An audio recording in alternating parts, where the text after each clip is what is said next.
वालेकुम, this is Laiba Zafar और आप लोग मेरा यूट्यूब चैनल देख रहे हैं। अगर अभी तक आप लोगों ने मेरा यूट्यूब चैनल सब्सक्राइब नहीं किया तो do subscribe my channel and click on the bell icon. आज भी मेरे गुज़श्ता वीडियोस की तरह इंटरेस्टिंग डेली डिस्पैच के नाम से आज की वीडियो कर रही हूँ, जिसमें मैं 2-3 वीडियोस आप लोगों के साथ शेयर करूंगी।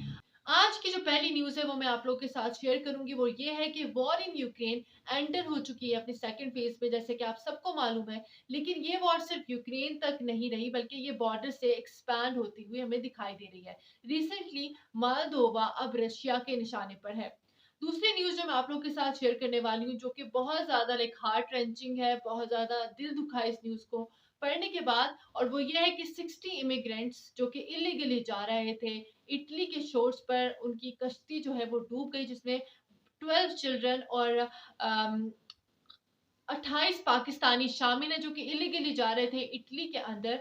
और इटली जो कोस्ट पुलिस है उन्होंने बताया है कि तकरीबन 81 पीपल जो है वो उनको अलाइव मिले हैं, जबकि 60 लोग जो हैं वो मर चुके हैं, जिनमें 28 जो है पाकिस्तानी शामिल है।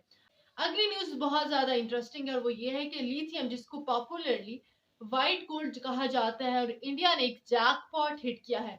लिथियम का बहुत बड़ा किरदार है अब टेक्नोलॉजी के अंदर। और ये लिथियम जो है कहाँ मिला है, मुझे अनफॉर्चुनेटली बहुत ज़्यादा अफसोस हो रहा है कि ये जम्मू एंड कश्मीर के हिस्से में लिथियम इंडिया ने दरियाफ्त किया है। और मुझे बहुत ज़्यादा दुख हो रहा है कि काश जो जम्मू एंड कश्मीर वो पाकिस्तान का हिस्सा होता, और ये लिथियम का इतना बड़ा जो जैकपॉट मिला है इंडिया को, वो शायद पाकिस्तान को मिलता तो पाकिस्तान की इकॉनमी बहुत ज़्यादा इकॉनमी के लिए बहुत ज़्यादा फायदेमंद साबित हो सकता था। अब डिटेल में मैं आप लोग के साथ न्यूज़ शेयर करती हूँ, जो मैंने पहले आप लोग के साथ न्यूज़ शेयर की थी कि रशिया के टारगेट में अब कौन है। रशिया अब टारगेट करने लगा है मोल्दोवा को, और ये एक स्मॉल कंट्री है जो कि साउथ वेस्टर्न बॉर्डर पर लाई करता है यूक्रेन के। मोल्दोवा के प्रेसिडेंट ने रशिया पर इल्जाम लगाया है कि रशिया टैक्टिक्स प्लॉय कर रहा है मोल्दोवा के अंदर पॉलिटिकल इंस्टेबिलिटी करने के लिए, और मोल्दोवा की सॉवरेनिटी क्राइसिस को इंक्रीज करने के लिए। मोल्दोवा के प्रेसिडेंट ने ये एक्यूजेशंस किए हैं व्लादिमीर पुतिन। इसके अलावा रशिया का इन्फ्लुएंस हमेशा से सेंट्रल जो सोवियत से डिपार्चर हुए हुए कंट्रीज हैं उन पर हमेशा से इन्फ्लुएंस रहा है। 1992 से ऑनवर्ड्स देखा जाए तो मोल्दोवा भी उनमें शामिल है, जो कि यूक्रेन के साउथ वेस्टर्न शोर्स पर यानी साउथ वेस्टर्न कोस्ट पर लाइक करता है। और इसके अलावा बहुत ज़्यादा पॉलिटिकली भी बहुत ज़्यादा इन्फ्लुएंस्ड रहा है रशिया का मोल्दोवा पर। चूंकि मोल्दोवा एक छोटा कंट्री है तो मोल्दोवा भी बहुत ज़्यादा डिपेंड करने लगा था रशिया पर, और रशिया ने पर्टिकुलरली बहुत ज़्यादा अपनी फोर्सेस भी डिप्लॉय कर रखी है मोल्दोवा के अंदर। लेकिन जो बाइडेन ने जब वार्सा का विजिट किया था तो वहीं पर मोल्दोवा के प्रेसिडेंट से भी मुलाकात हुई थी, और ये यकीन दहानी कराई थी जो बाइडेन ने कि मोल्दोवा को अब यूएस सपोर्ट करेगा। और ऑब्वियसली जो बाइडेन को भी खतरा है कि यूक्रेन वॉर जो है वो वेस्ट की तरफ ना आ जाए, क्योंकि यूक्रेन से अगर हम देखें नॉर्थ की साइड पर और यूक्रेन के वेस्ट की साइड पर, तो सारे यूरोपियन कंट्रीज आ जाते हैं, और यूक्रेन के साउथ वेस्ट पर मोल्दोवा लाई करता है। तो बिल्कुल जो बाइडेन नहीं चाहता, यूएस तो बिल्कुल नहीं चाहता कि यूक्रेन जो रशिया है वो अपना कंट्रोल अब किसी और कंट्री पर कर सके। अब नेक्स्ट जो मैं आप लोगों के साथ न्यूज़ शेयर करने वाली हूँ, जो कि मैंने पहले भी आपको जब अपनी हेडलाइंस बताई थी तो उसमें मैंने आपके साथ शेयर की थी। बहुत ज़्यादा दिल दुखा था उस न्यूज़ को पढ़ने के बाद।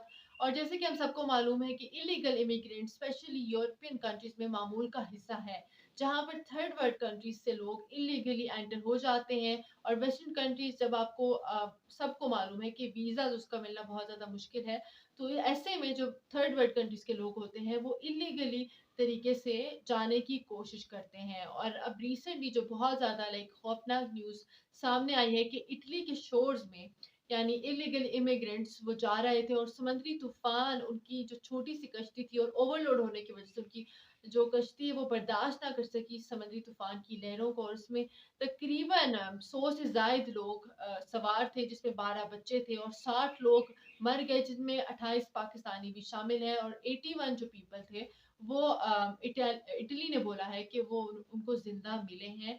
और वो मतलब इटली की कोस्ट गार्ड थी, उन्होंने डूबते हुए लोगों को देखा था, और अनफॉर्चुनेटली वो सिर्फ 81 लोगों को बचा सके थे। और जिसमें मुझे दुख इस बात का लग रहा है कि 28 लोग जो थे वो पाकिस्तानी थे, ऑब्वियसली इलीगली हमेशा जाते हैं पाकिस्तानी लोग, कुछ लोग जो होते हैं वो सक्सेसफुली पहुंच जाते हैं और वहां पर भी बहुत ज्यादा छुप छुप के और बहुत मुश्किल से ज़िंदगी गुज़ारते हैं और इस तरह की उनकी सिचुएशन हो जाती है कि वो मुल्क में वापस नहीं आ सकते, वहीं पर रहते हैं क्योंकि इलीगली एक दफ़ा आप जब चले जाते हो तो बहुत मुश्किलों से आप लोग वापस आ सकते हो, तो वहीं पर वो सारी ज़िंदगी गुज़ार देते हैं, उनका अपनों से कोई ताल्लुक भी नहीं रहता। और पाकिस्तान की जो इकोनॉमिक क्राइसिस इस टाइम नज़र आ रहे हैं, तो लास्ट ईयर अगर देखा जाए तो 12 लाख यंगस्टर जो है वो पाकिस्तान छोड़ के चले गए हैं और खैर वो लीगली गए हैं ऑब्वियसली, तभी उनका रिकॉर्ड भी शामिल है, लेकिन इलीगली आई डोंट नो कितने ज़्यादा लोग जा चुके हैं, 12 लाख लोग तो रिकॉर्ड पे हैं, लेकिन ना जाने इलीगल लोग जो हमारे समंदर से जाते हैं और पता नहीं किस किन जगहों से वो गुजरते हैं और मुश्किलात से गुजरते हुए वो जाते हैं और एंड में क्या होता है कि वो मर जाते हैं। तो ये बहुत ज़्यादा सैड न्यूज़ थी आज पूरी दुनिया के लिए। अगली न्यूज़ बहुत ज़्यादा इंटरेस्टिंग है और पाकिस्तानियों के लिए थोड़ी-सी लाइक दुखी वाली न्यूज़ हो सकती है, क्योंकि लिथियम जिसको पॉपुलरली व्हाइट गोल्ड कहा जाता है, इंडिया ने एक जैकपॉट हिट किया है। यानी लिथियम जो कि इस टाइम यूएस की बहुत ज़्यादा डिमांड में है और जैसे पहले जैसे बहुत ज़्यादा कीमती जहाँ पर मिनरल्स होते थे उन कंट्रीज़ के ऊपर दूसरे जो पावरफुल कंट्रीज़ थे वो इन्फ्लुएंस करते थे, कब्ज़ा करना चाहते थे। तो इसी तरह लिथियम एक ऐसी, जिसे व्हाइट गोल्ड कहा जाता है, एक ऐसी लाइक मिनरल है जिस पे पूरी दुनिया की नज़र है, खासतौर पे यूएस में। और क्योंकि यूएस जो है वो अब लाइक इलेक्ट्रॉनिक कार्स बना रहा है, बैटरीज वाली कार्स बना रहा है और लिथियम जो है सबसे ज़्यादा बैटरीज में यूज़ होती है, आपके फ़ोन्स में यूज़ होती है, मुख्तलिफ टेक्नोलॉजी के अंदर, कंप्यूटर्स के अंदर लिथियम यूज़ किया जाता है। और पिछले साल मैंने अपनी यूट्यूब चैनल पे ही एक वीडियो डाली थी कि जो बाइडेन अब उसका जो पॉलिसी है वो ये नहीं है कि टेररिज्म खत्म करनी है, अब उसकी पॉलिसीज ये है कि हमने यूएस के दोबारा से उसकी जो सॉवरेनिटी है वो बहाल करनी है। और चूंकि अब अफगानिस्तान से उसने विड्रॉ क्यों किया था, क्योंकि जो यूएस की जो इकॉनमी थी वो बहुत ज़्यादा नीचे डिक्लाइन कर रही थी और यूएस ने अब दोबारा से सुपर पावर बनना था और उसको पता था कि चाइना अब उसको टक्कर देने वाला है। तो ऐसे में यूएस ने सोचा कि वो एक तरफ तो अपने वेपन्स को बेच रहा है, तो दूसरा वो अपनी बैटरीज को क्यों ना बेच सके, क्योंकि यूएस के पास भी एक सर्टेन अमाउंट ऑफ लिथियम मौजूद है। और इसके अलावा साउथ अफ्रीकन कंट्रीज में, जिसमें सोमालिया भी शामिल है, जिसमें कीनिया भी शामिल है, उनमें भी उनके पास भी लिथियम मौजूद है। और जितने भी मतलब लाइक अगर देखा जाए यूएस के रिपोर्ट्स के मुताबिक 58 कंट्रीज में यूएस की फोर्सेस तैनात हैं और वो इस प्रिटेक्स्ट पर उन्होंने तैनात की हुई होती है कि हम उनके मिनरल्स को तहफ़्फ़ुज़ फराहम कर रहे हैं। यानी जो बाइडेन कहते हैं कि हम उनके मिनरल्स को महफ़ूज़ कर रहे हैं और ऐसे में उनके मिनरल्स को वो डिग भी कर रहा होता है। तो ऐसे में अगर देखा जाए तो यूएस के जो प्रेज़िडेंट है जो बाइडेन, उन्होंने कीनिया में लास्ट ईयर अपनी फ़ोर्सेस को डिप्लॉय किया था।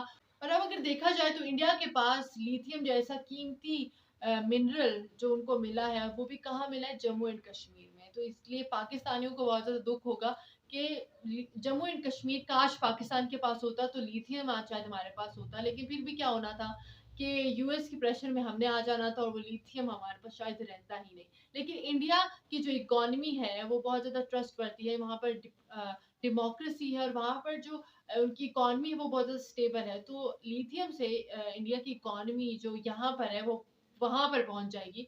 तो ऑब्वियसली पाकिस्तान के लिए एक थ्रेट अलर्ट भी है, चाइना के लिए भी थ्रेट अलर्ट है और अब देखा जाए तो इंडिया और यूएस एक साथ मिले हुए हैं, तो इस तरह यूएस को भी फायदा हो सकता है।